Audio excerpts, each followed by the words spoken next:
पता नहीं बड़े चाचा के एटीट्यूड को क्या हो गया। जब मैं और राम चाचा बात कर रहे हैं तो वो क्यों चौधरी बनते हैं हमारे बीच में। आदत पड़ी हुई है राहुल, कुछ लोग आदत से मजबूर होते हैं उसी तरह। अब वो तो जाते जाते ही जाएगी। आज भी बड़े चाचा को ऐसा लगता है कि पहले की तरह घर के सब लोग हर बात उनसे पूछ कर करें, लेकिन उन्हें इस बात का एहसास ही नहीं है कि वो दिन गए। अरे गए क्या, उनके और राम चाचा की वजह से तो ये दिन आए हैं। सुषमा, लेकिन जो कुछ भी कहो, एक बात तो अच्छी हुई, राम चाचा ने गुस्से में ही सही ये बात तो कबूल की कि वो हमें हमारा डूबा हुआ पैसा वापस कर देंगे, चाहे उन्हें अपना मकान गिरवी क्यों ना रखना पड़े। और तुमने ये बात मान ली? हाँ। राहुल, कहना बहुत आसान होता है, लेकिन मकान बेचना उतना ही मुश्किल। हर बार की तरह राम चाचा ये बात भी भूल जाएंगे। नहीं सुषमा, इस बार मैं उन्हें नहीं भूलने दूंगा। मुझे मेरा पैसा वापस चाहिए, चाहे वो जैसे भी लगा।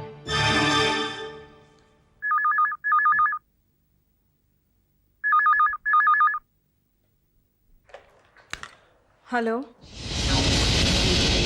हाय, कैसी हो तुम? सुजाता, तुम यहाँ फोन क्यों किया है? बस यूं एक बात दिमाग में, सोच रही थी कि तुम्हें बच्चों से कितना प्यार है। प्रकाश का बच्चा तो तुम्हारी गोद में है ही, फिर भी ना जाने क्यों तुम बकुल के बच्चे को छोड़ना ही नहीं चाहते। मैं फोन रख लूंगी, समझी तुम? रख देना, मगर पहले मेरी छोटी सी बात सुनो। अगर बकुल के बच्चे से तुम्हें इतना ही प्यार है तो ठीक है, बकुल के बच्चे को तुम रख लो, उससे मिलने वाली दीनदयाल की प्रॉपर्टी मुझे दे दो। बकुल को मैं एक बार प्रॉपर्टी मिल जाएगी, फिर वो बच्चे के लिए जिद नहीं करेगा। या जब हम आउट ऑफ कोर्ट सेटलमेंट कर ही सकते हैं तो प्रॉब्लम क्या है? बकवास बंद करो। तुम अच्छी तरह जानती हो कि जो तुम चाहती हो सुजाता, ऐसा कुछ भी नहीं होने वाला। अच्छा अच्छा अच्छा, मतलब तुम्हें बकुल के बच्चे के साथ साथ उसे मिलने वाली दीनदयाल की प्रॉपर्टी भी चाहिए, right? Will you shut up? प्रिया, शायद तुम्हें नहीं, लेकिन तुम्हारे पति प्रकाश और तुम्हारे ससुर को मेरा यह ऑफर पसंद आएगा। वो लोग तुम्हारी तरह जिद्दी नहीं। एक बार उनसे भी पूछ के देखो कि बकुल का बच्चा तुम्हारे पास और उससे मिलने वाली दीनदयाल की प्रॉपर्टी हमारे पास, कैसा रहेगा? सुजाता, मैं प्रिया का ससुर ही बोल रहा। मैं तुमसे आखिरी बार कह रहा हूँ, अपना ये घटिया ऑफर अपने पास ही रखो। और आइंदा यहाँ फोन करने की कोशिश की तो मुझसे बुरा कोई नहीं होगा, समझी?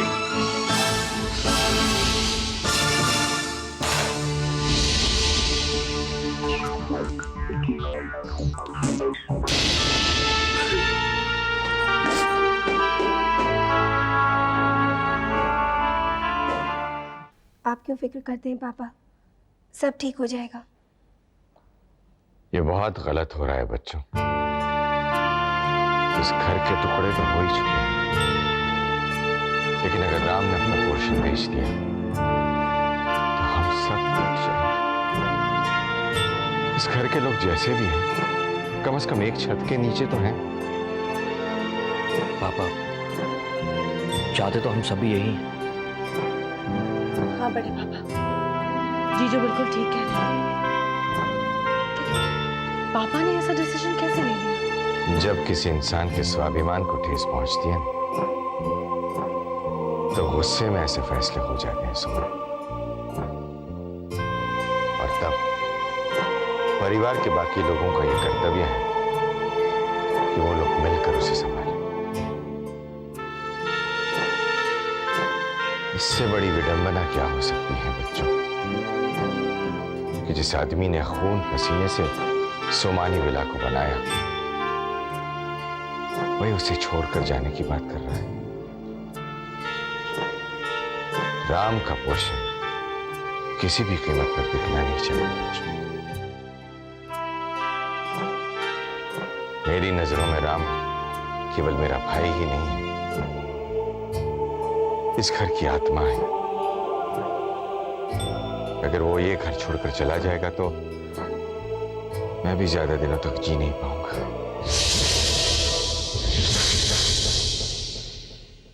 बस इतना ही कहना था मुझे आप लोगों से।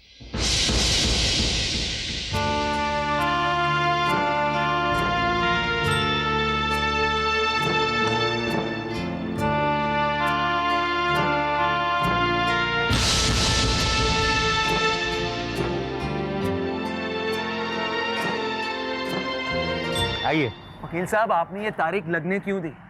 आपको जो सबूत चाहिए वो अभी तक मिले नहीं है और पहली हियरिंग भी शुरू हो गई। कहीं पहली हियरिंग में जज ने फैसला सुना दिया तो गड़बड़ हो जाएगी। पहली हियरिंग में कोर्ट का फैसला नहीं हो जाता वकील साहब, बरसों लग जाते हैं। और खासकर मेरे जैसा काबिल वकील हो तो भी महीनों। आप अपनी तारीफ किए जा रहे हैं, पता भी है हम किस टेंशन से गुजर रहे हैं। आप बेकार में टेंशन ले रहे हैं वकील साहब। यदि पहली हियरिंग में तो सिर्फ डॉक्यूमेंट वेरीफाई होते हैं और वहाँ सबको हाजिर होना पड़ता है। अगली तारीख तो मैं आज ही ले लूंगा। आप ये कानूनी मामले मुझ पर छोड़ दीजिए। आइए।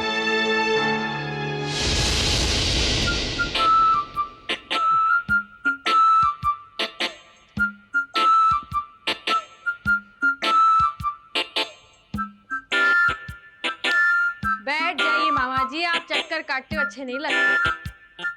लो साहब बैठ गए हैं, लेकिन तो को तेरे जो ब्यूटी पार्लर से छुट्टी मिले तो अपने मन की बात बोलूं। कैसे कि तो को बीच में अगर टोक दियो लल्ली तो तू तो एकदम चिल्ला पड़ेगी, मामा जी आपने मेरी इंपोर्टेड नेल पॉलिश खराब कर। हाय लल्ली कि तेरे से तो तेरा मूड देख करके बात करनी पड़ेगा भैया। ठीक है, नेल पॉलिश बंद कर दी मैंने और यहाँ रख। ओके, अब आप बताइए ऐसी कौन सी बात है जो आपके पेट में नहीं बच रही? मेरे पेट में? अरे बादल यारी लाल प्रकाश लल्ली, मेरे पेट में तो सब कुछ पच जाए। मैं तो तेरे मुंह से सुनना चाहूं, बात अधूरी छोड़ दी ना तेने। कौन सी बात?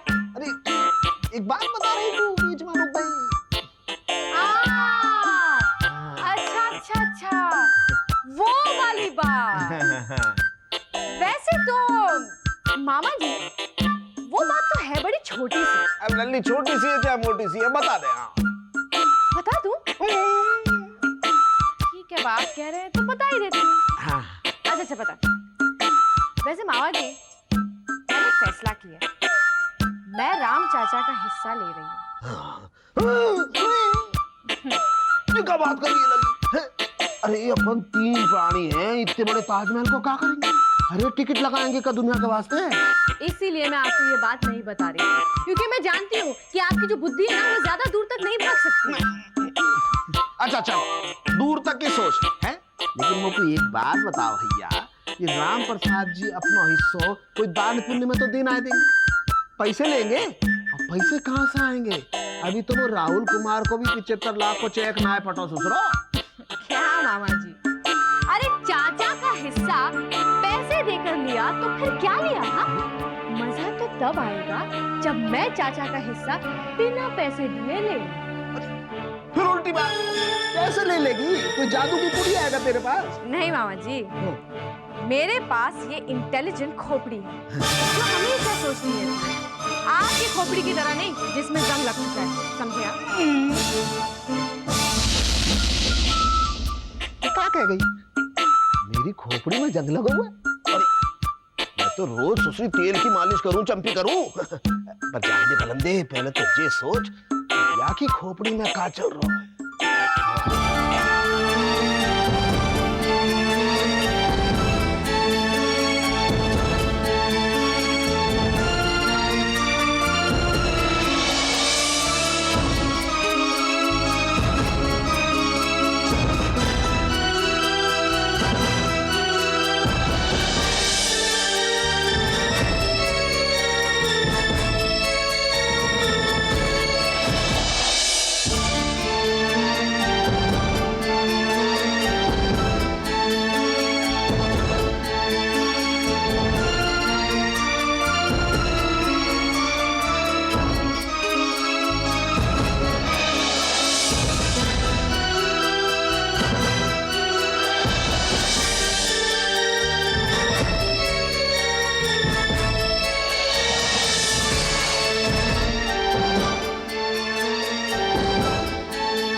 तो कोशिश कर रहा हूँ। जब हम रोशन का केस हर तरह से जीतने की कोशिश कर रहे हैं, तुमने प्रिया के साथ आउट ऑफ कोर्ट सेटलमेंट की बात क्यों की?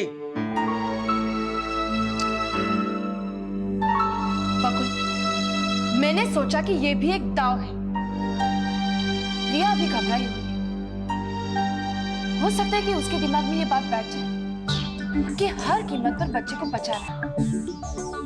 बस यही सोचकर दाव चलती। बिना सोचे समझे ये भी सोच रहा है कि ये दाव हमारे खिलाफ जा सकता है। वो लोग ये सोच सकते हैं कि हमारा केस कमजोर है, इसलिए हम आउट ऑफ कोर्ट सेटलमेंट की बात कर रहे हैं।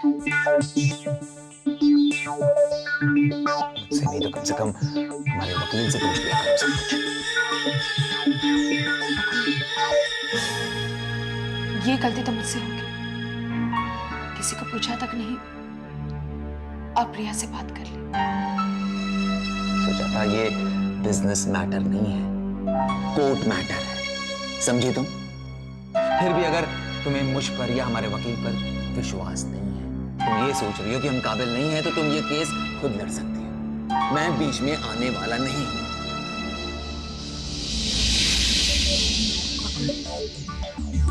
क्या है? I'm sorry। ठीक है, इट्स ओके। सोचा था ऐसी हरकतें करने से बेहतर यही होगा कि हम इस केस के बारे में सोचें, केस के मैटर पर ध्यान दें और ये कोशिश करें कि हम ये केस और मजबूत कैसे कर सकते हैं।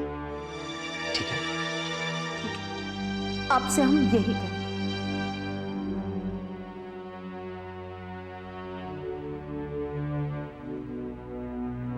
क्या बात है वीरेंद्र?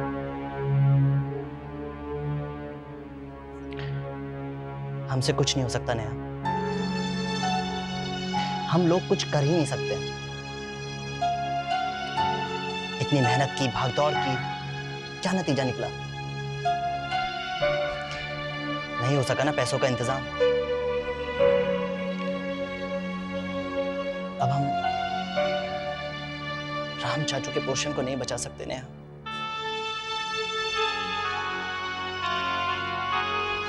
एक्चुअली नेहा, हम लोगों ने अधूरी कोशिश करी, वरना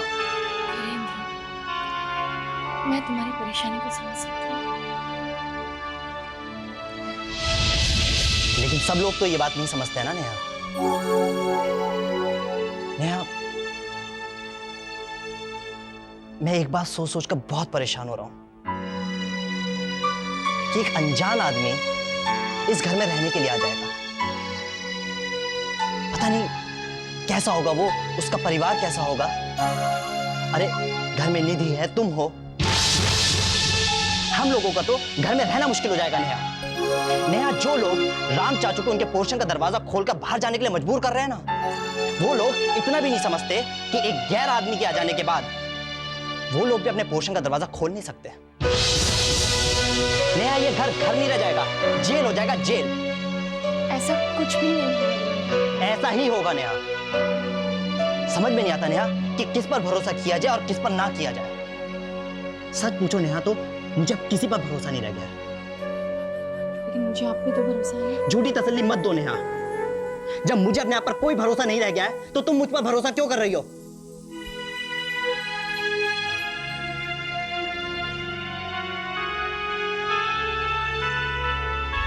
काश तुम थोड़ा भरोसा सुमन दीदी से उधार लेते तो सब ठीक हो जाता। Hello, Kamle here. Good afternoon sir, कैसे हैं आप? I am fine. मेरे काम की क्या प्रोग्रेस है मुझे सुझाता? काम तो काफी स्लो है। आपके काम के लिए मैंने अपना स्टाफ भी डबल कर दिया। देखिए मैडम, कितने आदमी रखने हैं ये आपकी हेडेक है, बट हमारी डेडलाइन फाइनल है। आप में प्रोग्रेस रिपोर्ट भेज दें तो हम आपको और एडवांस भी भेज सकते हैं, लेकिन किसी तरह का कोई डिले नहीं होना चाहिए। नहीं होगा sir, I promise.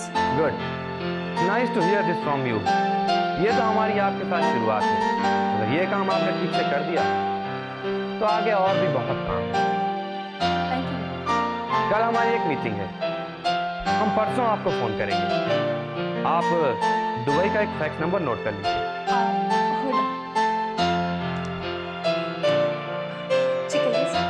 009712322456। Okay, thank you sir, bye.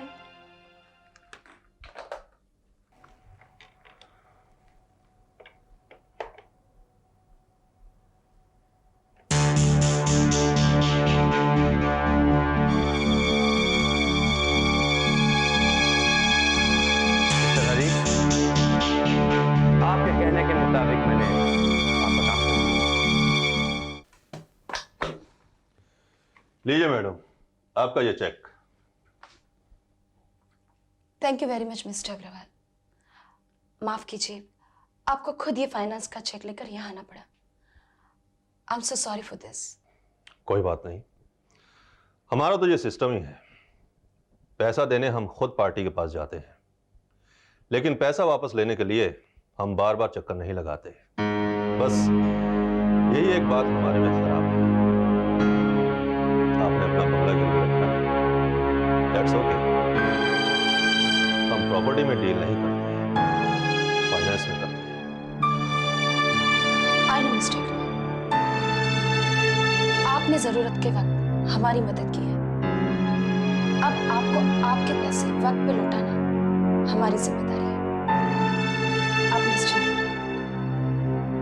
I promise you, आपको आपके पैसे के लिए चक्कर नहीं लगाने पड़ेंगे। मैं खुद ड्यू डेट से पहले आपको आपके पैसे लौटा दूंगी और अपना बंगला छोड़ूंगी। After all, I also need my own house, right? तो फिर ठीक है, हम चलते हैं। थैंक्स।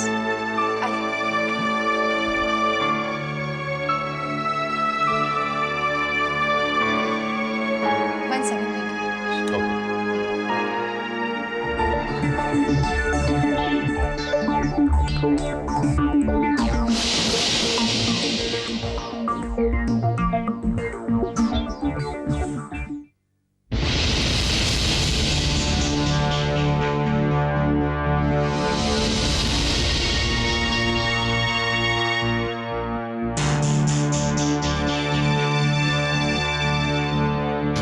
मिस्टर अग्रवाल, काम हो गया।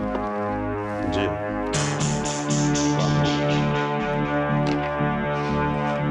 पेपर्स देखना चाहेंगे?